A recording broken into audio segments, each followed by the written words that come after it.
Mabuhay! This is Batchay Bachichay!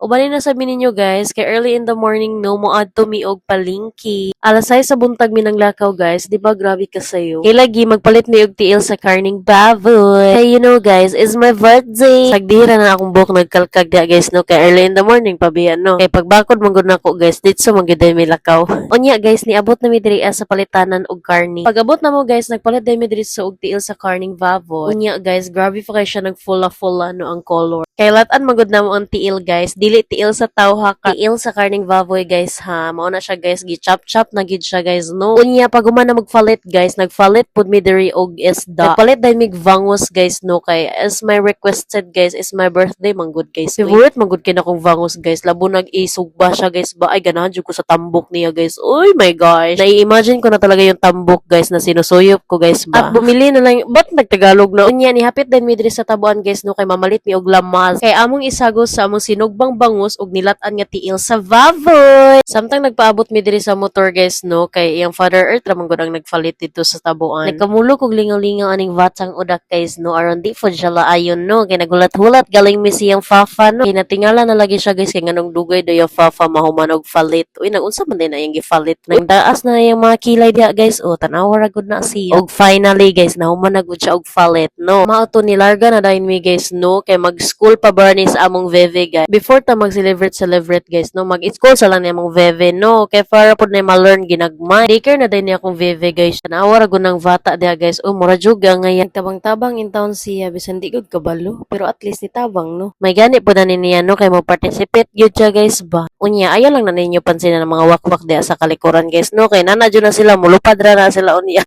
Pag uli na mo gikan sa school guys, nagbiyahe na pud mi padulong sa palengke kay naa lagi daw mi falit. So, ang hunong mi diri sa palitanag manok guys no, kay diri mi magfalit og manok. As always, siya gud permi ang muna og no, kay siya may mo palit. Diri ra gud mi permi sa motor ni Chanel. Unya natingala na ning bata diri kay ngano nadugay na daw yung father motong nang naog mi kay nangadto mi sa palitanag manok. Kay ambot ba ni niya ay mura magdili mabuhi koy amahan. Unya pag human na magpalit og manok guys, diretso na dayon mi diri sa palitanan og kay naa day siya gi-reserve diri kanina no, kay ni ato biya may eskwelahan ni Chanel niya nagpa-reserve na lang siya danog cake. Unya ako yang gipakuha guys, nalipay po ko guys no, kay nagpalit man din siya cake para sa ko. Unya pag uli na mo sa balay guys, gi-unboxing din ako din na surprise jud ko guys, kay cute kaayong cake. Mao na din ning nilatan sa paa sa baboy no, ganing sinugbang bangus niya nagpalit mi og. So mora na siya kung handa no, para lang gid pang paniod to. So mo to nagtapok na mi kay nagampo kay aran mo kaon na dayon mi. Kay para kung mabuang kusgan o diba. Unya pagka human na magpaniod to guys, gipagawas din ako ang ice cream. Unya nagluto po og french fry. Unya happy kay ko guys, kay naging ko saya nga dili na ko niya palitan or handaan guys. Pero iya gyapon kong gihandaan o diba.